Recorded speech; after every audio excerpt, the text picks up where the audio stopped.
Yaakov, heel grabber. Second born, second best in the eyes of my father,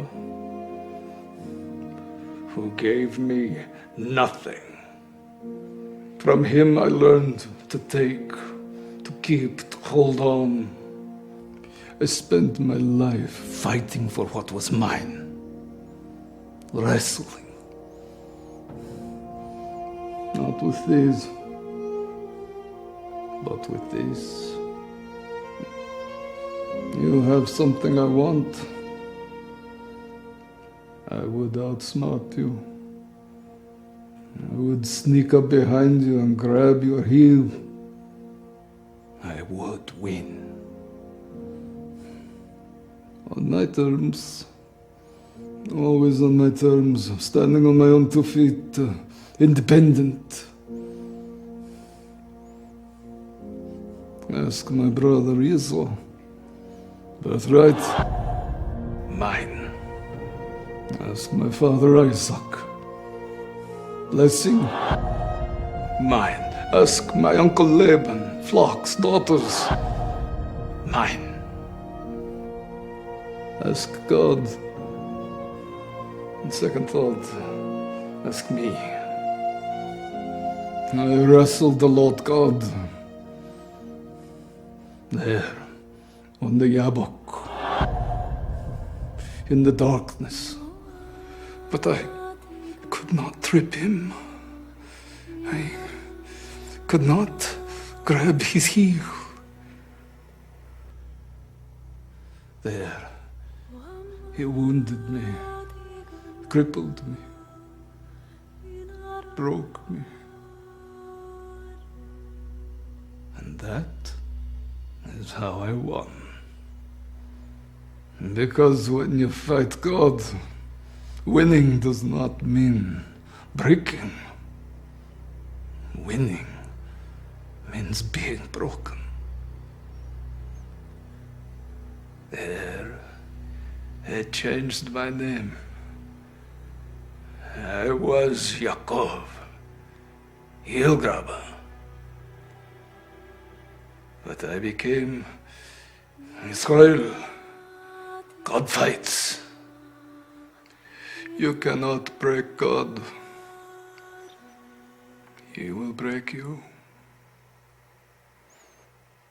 And then, only then, He will fight for you. Israel, God fights for the broken man, the desperate man, the dependent man. Then you become the blessing to others that you were trying to steal from others.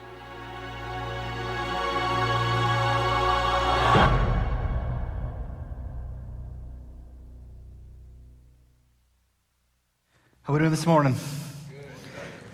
Genesis 25 is where we're going to be this morning. We're grateful that you're here this morning as we jump into the life of Jacob, continuing through our study in the book of Genesis. And I'm excited where God's going to be taking us in this series. I think we're going to learn a lot about ourselves and a lot about life. Years back, we adopted 3 children. And we quickly learned when they were 4, 3, 2, the dangers of feeding our kids spaghetti. Can anyone else give testimony to this? And to be honest, I'm slightly disappointed with my Redemption Church family because no one here loved us enough to give us the warning of the dangerous meal of spaghetti. And so the first time we sat down as a family and we had spaghetti, it was everywhere, right? You know what I'm talking about, right? Like it's on the floor, it's on the table, it's stained their clothes, it's stained their faces, it's in their hair. They always then touch you, right? Like your arm and your shirt's got to go in the trash. Like it's a mess, right? And so none of you love me enough to tell me that. So thank you for that. I'm now convinced if you have children under 5 that they need to wear a jumpsuit like this when they eat spaghetti, okay? All right? And I think this is helpful because it will protect everything. Now, the problem is if the jumpsuit's not zipped up all the way, it will get behind the jumpsuit, in between the clothes and the jumpsuit. It'll be pressed into their clothes, and it will stain everything incredibly bad, right? There's a little pointer for you. But here's the thing. To be honest, each and every one of us knows what it's like to make a mess, right? We've all made a mess at times in our lives. And the question this morning from the life of Jacob, as we look at his birth and a little bit of his struggle with his brother, is we want to wrestle with this question. Why is life so messy? Why is life so messy? And this morning we're going to see three messes that we face, three different messes that we face in our life. And we'll get to that, but here's the thing. Have you ever experienced some dysfunction in your family before? Maybe in your immediate family, maybe in your extended family. Have you ever experienced tension in your marriage? Have you ever experienced maybe an unhealthy rivalry with a sibling or a friend? Have you ever experienced tension related to the workplace? Listen, no matter the mess that you've experienced in your life, our goal this morning is for each and every one of us to get our gaze vertical to the Lord, because here's what we're going to see. Only the Lord can clean up our mess. And he loves to do it. And so our heartbeat as we leave this morning, just to let you know where we're going, is for you to actually have an encounter with grace this morning, maybe in a way that you've not had before, and for you to see something true about the Lord, that he's so for you. And so why is life so messy? We're going to see three messes that we face out of Genesis 25. And here's the first. It's a spiritual mess that God allows. Let's take a look at the story, picking up in verse 19 of Genesis 25. And it says, these are the generations of Isaac, Abraham's son. Abraham fathered Isaac, and Isaac was 40 years old when he took Rebekah, the daughter of Bethuel, the Aramean of Paddan Aram, the sister of Laban, the Aramean, to be his wife. And Isaac prayed to the Lord for his wife because she was barren, and the Lord granted his prayer. And Rebekah, his wife, conceived, and the children struggled together within her. And she said, if it is thus, why is this happening to me? So she went to inquire of the Lord, and the Lord said to her, 2 nations are in your womb, and 2 peoples from within you shall be divided. The one shall be stronger than the other. The older shall serve the younger. When her days to give birth were completed, behold, there were twins in her womb. The first came out red, all his body like a hairy cloak, so they called his name Esau. And afterward, his brother came out with his hand holding Esau's heel, so his name is called Jacob. Isaac was 60 years old when she bore them. When the boys grew up, Esau was a skillful hunter, a man of the field, while Jacob was a quiet man, dwelling in tents. And Isaac loved Esau because he ate of his game. But Rebekah loved Jacob. Once when Jacob was cooking stew, Isaac came in from the field, and he was exhausted. And Esau said to Jacob, let me eat some of that red stew, for I am exhausted, and therefore his name is called Edom. And Jacob said, sell me your birthright now. Esau said, I'm about to die. Of what use is the birthright to me? And Jacob said, swear to me now. So he swore to him, and he sold his birthright to Jacob. And then Jacob gave Esau bread and lentil stew, and he ate and he drank, and he rose and went his way. Thus Esau despised his birthright. Today, we're jumping 25 chapters into the book of Genesis. And the text that we're going to look at today, these 15 or so verses, actually is going to set the tone for the next 10 chapters of the book of Genesis. Now, the tension I have is often I feel like I'm the only one who's messy. Does anyone ever feel like that? Like it's just me or it's just you, like no one else around you is having the mess or carries the mess that you have. And then we go read the Bible and we're like, yeah, I can't even relate with this because they don't have mess that I have. But if you've been with us in this series, we've seen that every single person in the book of Genesis has absolutely been messy. And it is God who actually invades the mess to actually clean it up. And we're going to see how grace actually works this morning. But the story here starts learning about the generations of Isaac. And it tells us that he was 40 years old when he married his wife, Rebekah. Now, last week we saw in Genesis 26 that God actually blessed Isaac, the same vision that he casted to Abraham. He cast to Isaac and says, I'm going to bless you as numerous as the stars are in the sky. I'm going to be with you. I'm going to make you great. He did it twice in Genesis chapter 26. God promised his presence. Now, do you think that Isaac, after hearing that, would have shared that great news with his wife? Is it possible that Rebekah has had this vision casted that came from God to Isaac, from Isaac to her, that she would say, man, we're going to have so many children and grandchildren. It's going to be awesome. I can't wait for this season of our life. Maybe you could give testimony to this, that God's plan never goes according to man's plan. Can you give testimony to that in your life? Because in Rebekah's life, what do we see in the first few verses? We saw this, that there's actually a barrier within her. She's unable to have children. Have we seen that before, church? Right? And Isaac's mother, Sarah, she was unable to actually have children as well. And so here we have Isaac and Rebekah having to learn the same lesson that Abraham and Sarah actually learned, that you can't accomplish anything by human effort. You cannot manufacture God's promises in your life. And so what does Isaac do? Look at the verse again. What did he do? In verse 21, it says that Isaac prayed to the Lord for his wife. Hey, church, where did Isaac turn? To the Lord. And how long did he pray? Did he pray for 1 year or 5 years or 10 years? No, he prayed for 20 years for God to come through on his promises. He was willing to wait for God. He was fully dependent on the Lord. You see, he was waiting on God's power and God's timing. And so what did the Lord do? Look at verse 21 again. It says, "And the Lord granted his prayer, and Rebekah, his wife, she conceived." You see, one thing was very clear, that he needed God's intervention in his life. And so here's the thing I think we can talk when we mention prayers, that when our prayers align with God's will, often they become reality. The problem that we face oftentimes is the prayers that we make are really about our will, not God's will. Right? And so there's a tension that exists there. There's a barrier that exists there, us submitting to the scriptures and having our prayers actually align with God's. So the good news, Rebekah and Isaac are going to have a child. But then we get to verse 22, and there's a problem. What did it say in 22? It said this, the children struggled together within her. They struggled. Literally, there's this war ground, right, happening within Rebekah, a battlefield, a rivalry that's building on its own, a war within. And so Rebekah asks a very good question. Did you catch the question in verse 22? Maybe a question you've asked before. It's a question I've asked numerous times. And the question is this: why is this happening to me? Why is this happening to me? Maybe we could say it this way: this is not what I prayed for. What do you do when God says yes to your prayer, but it doesn't go as you planned? Ever happened to you?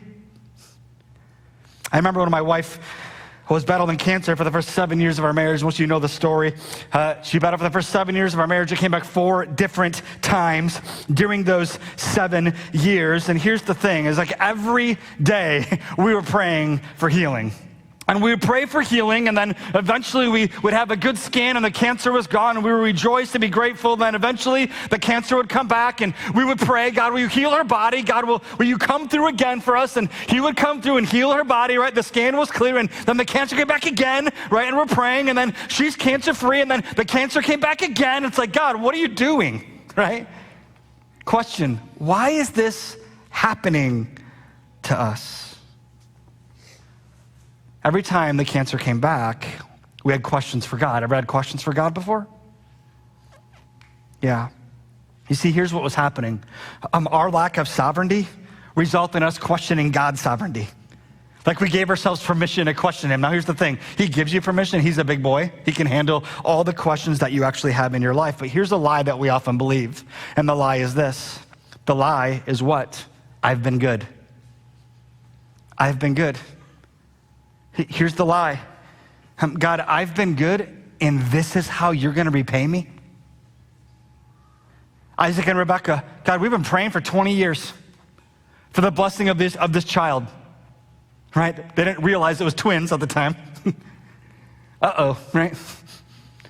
We're going to have multiple kids. God, we've been praying forever for this to be reality. God, we've been asking for you to actually come through. And we look at how we live, we look at how we performed, we look at how we obeyed. We come to the conclusion that God, somehow, in some way, you actually owe us. We deserve this, God. It's time for you to do what you said you would do. Let me tell you what I said. I said this to the Lord: God, we're pursuing you. God, we're praying to you. We're dependent on you. We're relying on you. We're reading your word. We're serving people in ministry. We're trying to get people to the kingdom. We're putting people above ourselves. And this is what you do? Doesn't sound fair, right?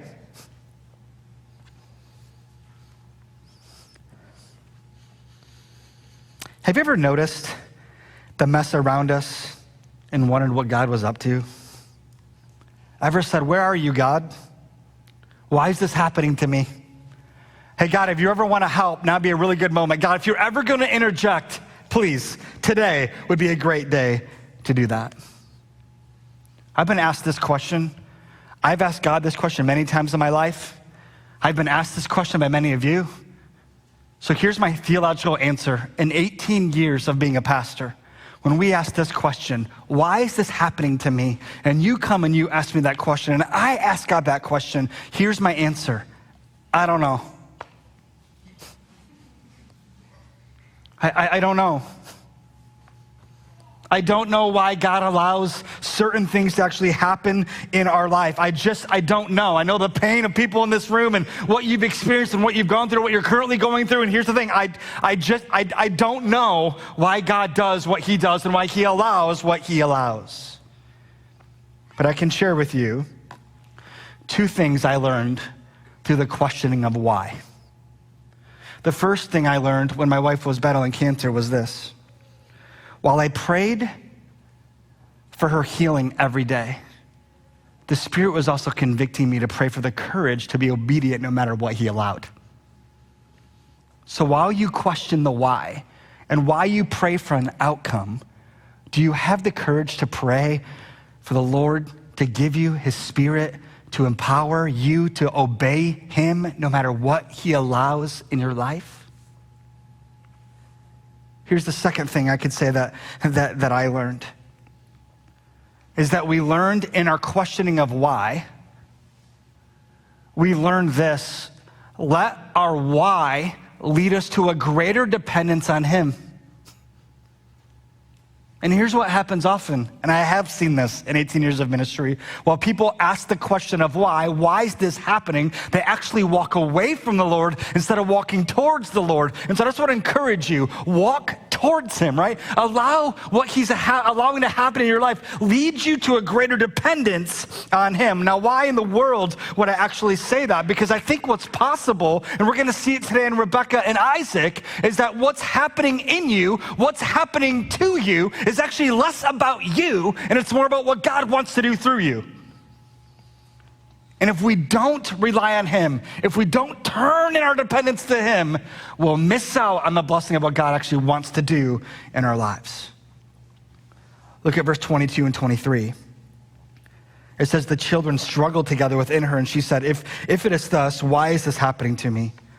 So she went to inquire of the Lord, and the Lord said to her, 2 nations are in your womb, 2 peoples from within you you shall be divided. The one shall be stronger than the other. The older shall serve the younger.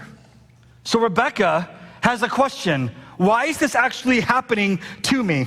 And what does Rebecca do when she asks why? I want you to notice what she does. Again, she actually inquires of the Lord. Right there in verse 22. So she went to inquire of the Lord. She turned to him, not away from him. Why? Because she realized that God was sovereign over every detail of her life. His sovereignty is present in every aspect of her life. And so here's the kindness out of God's heart. God gives her the answer to her question. Now let me be clear. How many of you have asked questions of God that he's never answered? Right? It seems unfair. Rebecca's getting the answer. We don't tend to get the answer. Now, here's the truth. God doesn't actually owe you an explanation. He doesn't. In his kindness, though, he offers it to Rebecca. He doesn't offer, he's not demanded to give her an explanation. He does it anyway. And Rebecca learned this, that she's pregnant with twins. There's 2 nations. There's 2 sons. It's going to be divided. There's going to be rivalry there. There's going to be war there. There's going to be tension that exists their entire life. And by the way, Rebecca, know this, the older is actually going to serve the younger. So what did she learn, church?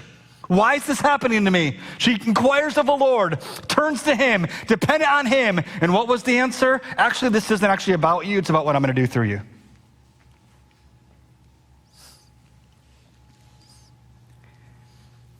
Why is life so messy? 3 messes that we face. The first is spiritual, right? It's what God allows in our life. But secondly, it's a relational mess that others create. Look at verse 24 with me. It says, when her days to give birth were complete, behold, there were twins in her womb. The first came out red, all his body like a hairy cloak. So they called his name Esau. And afterward, his brother came out with his hand holding Esau's heel. So his name was called Jacob. Isaac was 60 years old when she bore them. And when the boys grew up, Esau was a skillful hunter, a man of the field, while Jacob was a quiet man, dwelling in tents. Isaac loved Esau because he ate of his game, but Rebekah loved Jacob. So here's what we know. There's a struggle within the womb. The babies are actually born. It's twins. It's 2 boys. And the first is called Esau. And how is Esau described? He's described as red hair. He's a hairy dude. He was a hunter. He loved the outdoors. He seemed to be a man's man. He's probably physically strong. Here's the other thing about Esau we're going to see today. He's impulsive. He's passionate. And he's impatient. The second son, the younger one, his name is Jacob. And how is Jacob described? He's described as a quiet man. He's private. He's level-headed. He's controlled. He's intentional. He's agenda-driven. He's a deep thinker. He dwelled in tents. But we know this, that Jacob was causing trouble in the womb before they were even actually born. He came out of the womb holding on to his older brother's heel. The picture that the Bible wants us to pick up there, it's almost like he's trying to be born first. He's trying to trip his older brother up. He's trying to stop him from coming out of the womb before him. You see, Jacob was a win at every cost kind of guy. Maybe you can relate to that. And Jacob received his name based on the performance of what he did at his birth, the grabbing his brother's heel. He was a heel grabber. It actually means also deceiver, right? And so this text actually gives us the idea that there's this battle that's going to exist for all of life for Jacob and Esau, and the war is just getting started. It's every man for themselves. And so the birth of these twins sets the stage for everything that's about to come. Question, if you're Isaac and Rebekah and you see this crazy tension within your sons, do you think you'd ever ask the question, why us, God? Sometimes there's a mess that people, our own family can create that's not necessarily our fault. Have you ever experienced that? In our home, every single morning, and I say that with 100% certainty, my 2 oldest kids are going to argue at the breakfast table. I don't know if anyone else's family's like this. It's every single morning. Johnny sits at the end of the table. He doesn't get involved in it. But my 9-year-old and my 8-year-old, they go at it every single morning. About a year ago, they got up on a Saturday morning, they were eating breakfast, and they were arguing at the table. And so Steph and I, we're just annoyed by this. You get annoyed by this? I was like, can you just be kind to one another? Why can't we just be kind, right? And so we decided to challenge them a little bit. You see, here's what's going to happen, kids. Before you can get down from the table today, you need to say one nice, kind thing about your sibling. One. And I thought, we'll be out of here in 5 minutes. Well, 5 minutes passes, 10 minutes pass. 30 minutes pass, an hour passes. 2 hours pass, you think we'd have this done. Nope. 3 hours? Joke's on you. 4 hours? Still sitting there. We eat lunch. Still sitting at the table, waiting to say one nice, kind thing about each other. They couldn't do it. It was a mess, right? And we're saying, this is not our issue. Now, here's the thing, parents, I learned something in that moment about giving consequences to your kids. Don't ever give your kids a consequence that's a consequence for you, okay? Just maybe write that down, all right? It's an important thing to remember, right? We're thinking, this is not our fault. And the best they can come up with is things like this. I like your shirt. No. And the fighting every day is nonsense. My daughter will say, Malik's looking at me. I'm like, I'm going to look at you for 8 hours, you know? Or Maya stuck her tongue out at me. I'm like, right?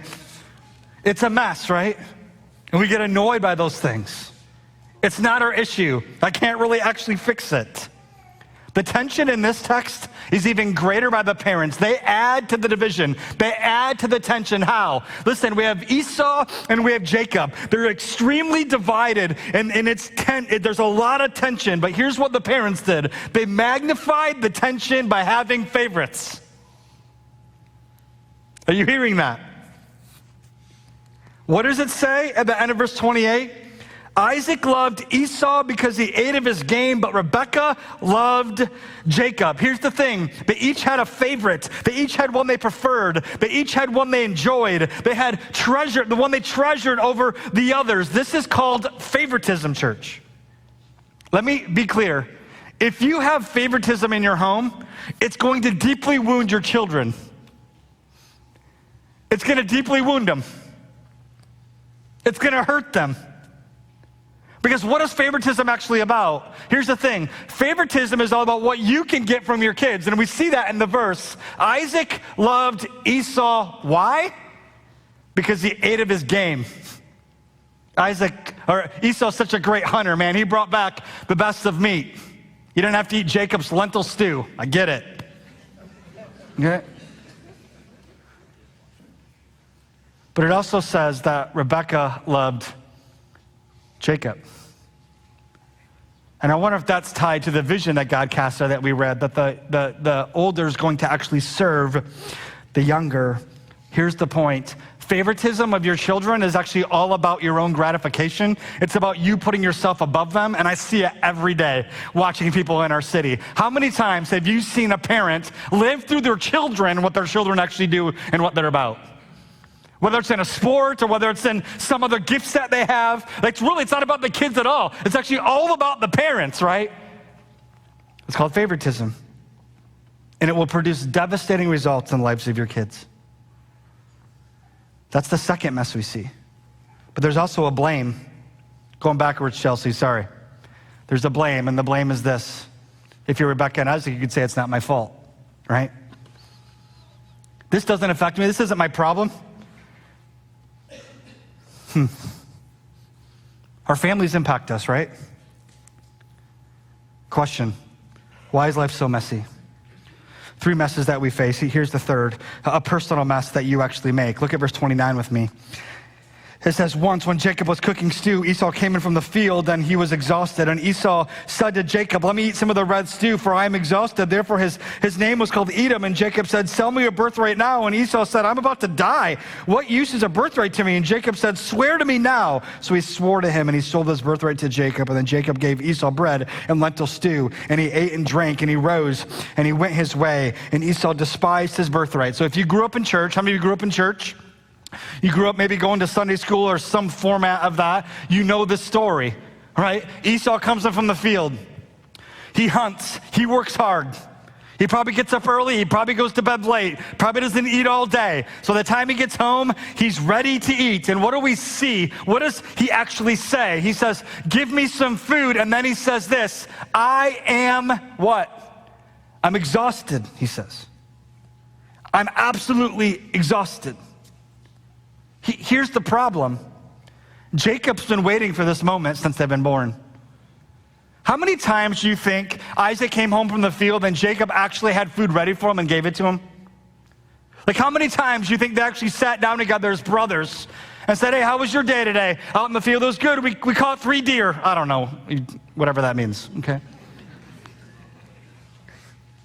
Maybe you should catch fish and shoot deer. Maybe that'd be the better way to say that. Some of the fishermen in the room are getting really bothered with me. And then Jacob would prepare it, and then they would feast together as brothers. They would feast together as a family. What's different this time? What's different this time is this. Jacob has been patient. He's been waiting for the very moment when he can picture and see and experience his brother's greatest weakness, and he's going to take advantage of his brother.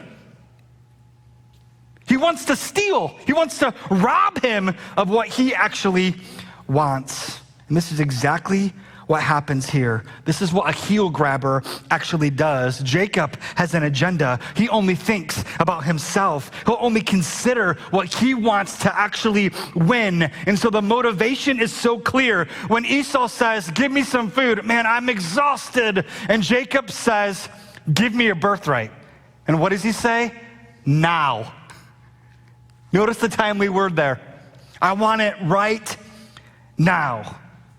Now, we struggle with the word birthright because it's not a word that we really use today in our world. But here's the thing about birthright. Birthright involves many things. It involves status. It involved privilege. It involved being the spiritual leader of the home. It involved receiving double inheritance over everybody in the family. So it's a very big deal. And Esau says this, I'm about to die. What good is a birthright to me? And then Jacob brings God into it. And he says, swear to me right now. Give me what I want, and I will give you this stew. Incredible. You see, we don't get this, but this is an identity-altering statement. Because here's what Esau does. Esau actually trades the family privilege, the family status. He trades double inheritance for a bowl of lentil soup.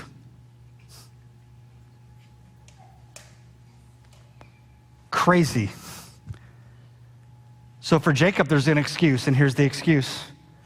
The excuse is this: I've earned it. I've earned it. I traded fair and square. It's mine. I offered a deal. He took the deal. It's over. It's absolutely done.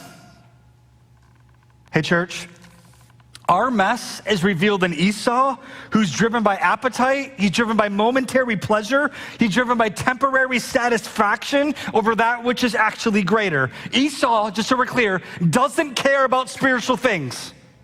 He doesn't care one bit. His life motto is live, eat, drink, be merry. He doesn't care what God thinks. He doesn't care what you actually think. By the way, I've seen families destroyed because of this life motto. I've seen pastors forfeit ministry because of this life motto. I've seen families be shipwrecked because of this life motto, that we give ourselves to all sorts of things that we want at the expense of what's best over God and over our family. And this is called idolatry. We take a good thing, we make it a God thing. That's a bad thing. You can say, well, that's not me. Oh, no? You've never chosen the quick fix?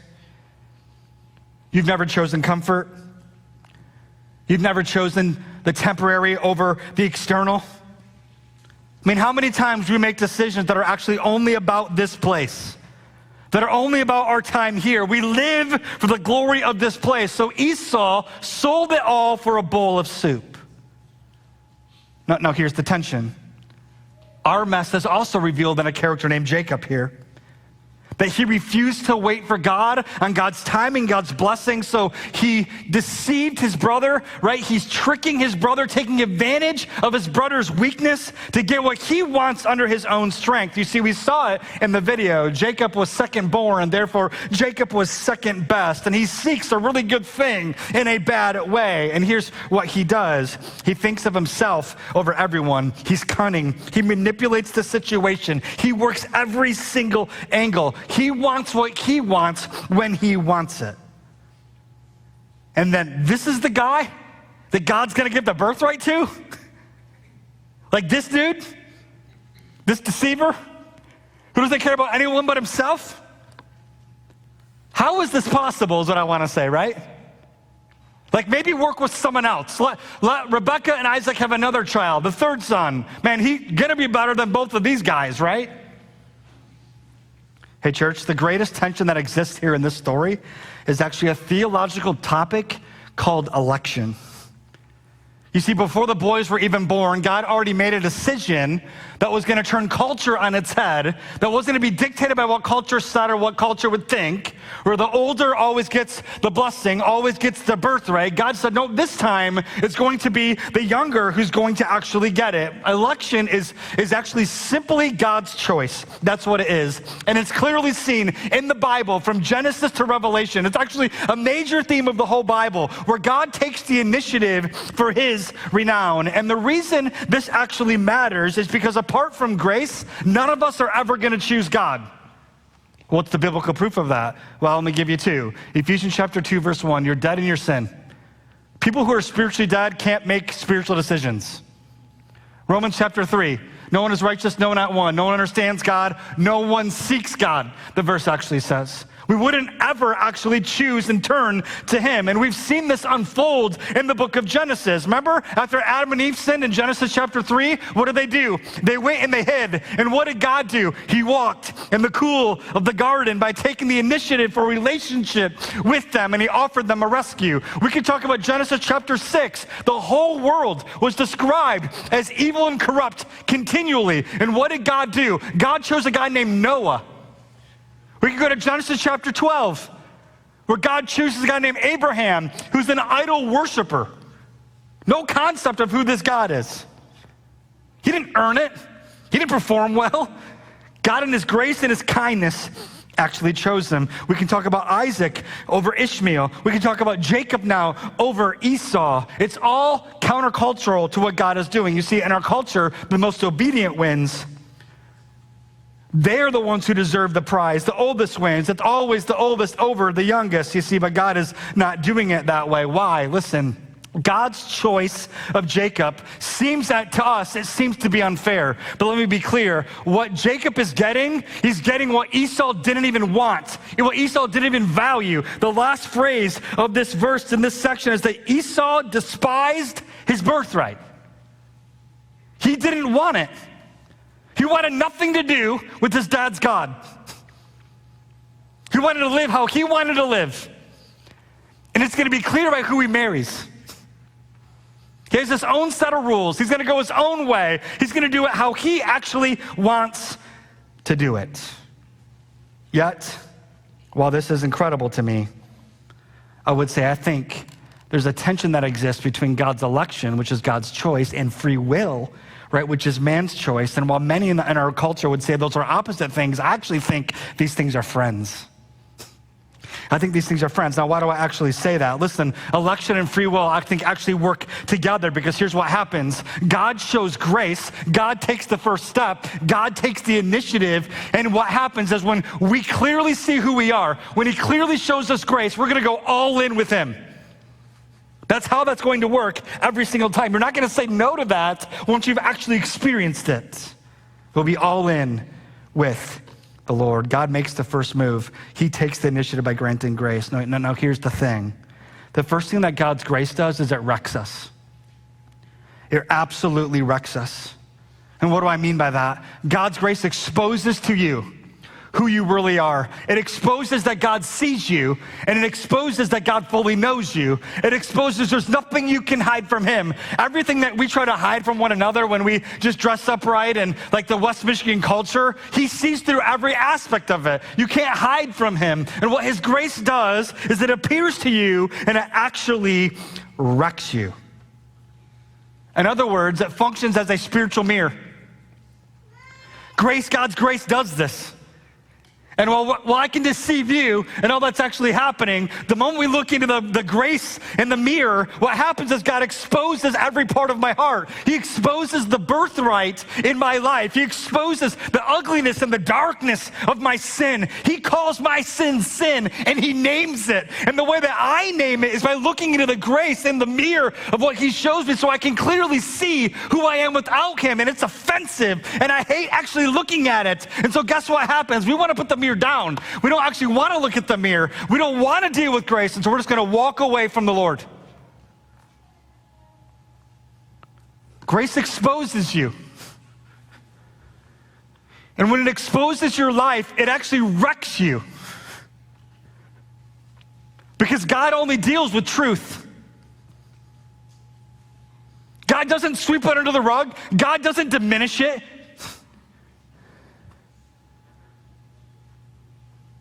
He points it out. He calls your sin what it is, and it's gross. And so maybe you look in the mirror of God's grace, and the reason it wrecks you is because it puts a name on what you do. So maybe God would say, as you look, you're a liar, you're a cheater, you're greedy, you're jealous, you're angry, you're bitter. And we say, I don't want to look at that. It crushes us, doesn't it? The truth crushes us. And the reason God works in truth is because God hates sin. Let me say that again. God hates our sin. He despises it. He hates it.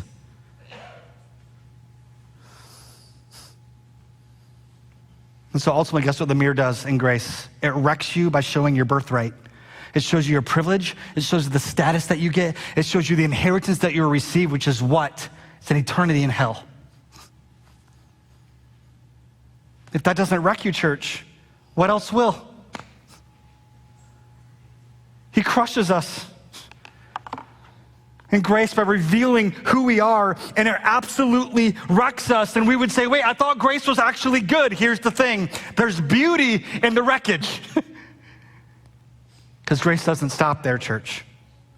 Grace first wrecks us, but then what does it do? It actually points to Christ and it rescues us. And in Christ, we see this. There's Jesus, and what he does is he actually grasps in his hand his own birthright. And his birthright is this. He's equal to the Lord. He reigns on the throne. He receives all praise, all honor, all glory for all eternity. He's the King of kings and he's the Lord of lords. Every king will surrender to him. Every kingdom is going to fall under his feet. He rules and he reigns. He's above everything. He's outside time and space. He's eternal and he's limitless and he's good and he's kind, but he's holy.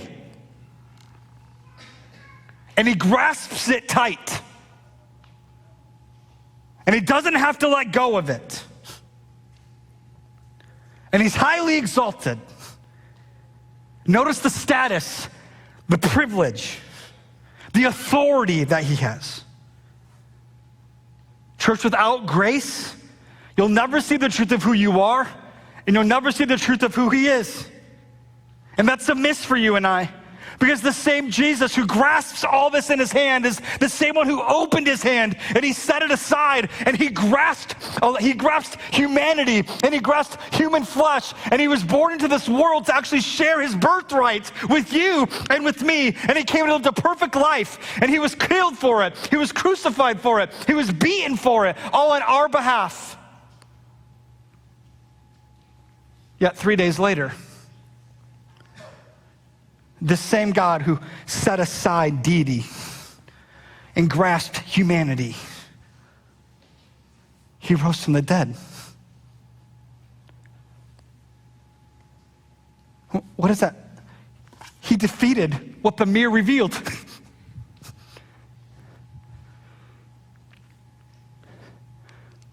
The things you want no one to know, he knows.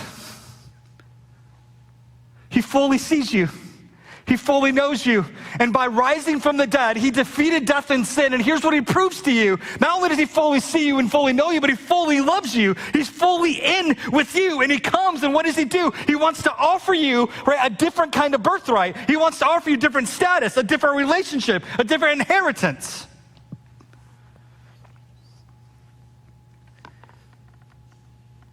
And so he wrecks us. And then he rescues us. Here's the problem in our culture, if I could just be clear. You've learned about grace your whole life. And my greatest worry for our church is that we're going to get bored by it.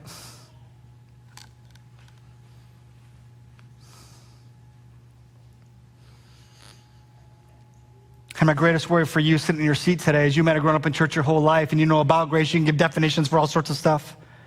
But you've never experienced it because you're unwilling to actually look into the mirror and be wrecked by it.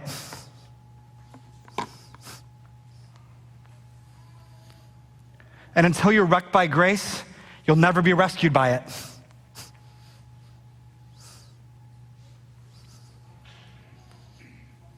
Our gospel takeaway this morning is this, is that Jesus owned our mess to clean up our mess. If I could just be honest, I would just tell you that our culture has taught you and I that we got to clean ourselves up before we come to Jesus. I just want to let you know, you can't clean yourself up. You're actually incapable of doing that. I think what grace does is grace compels us to step into the very things that God's exposed, to call it by name, to agree with God, to own it, and to step out into freedom and relationship with him. You see, there are all sorts of messes that we face that we can't fix, but here's the truth right here. Grace points you to the one who can. You and I need someone greater than ourselves. And so the question is this: what mess do you need to own this morning? What mess do you need to own this morning? You see, here's the thing. We gave out 3 different kind of messes that we face in this life. You see, owning the mess that God allows will lead you to grow. Owning the mess that others create will lead you to be part of the solution. Owning the mess that you make will lead you to the feet of Christ.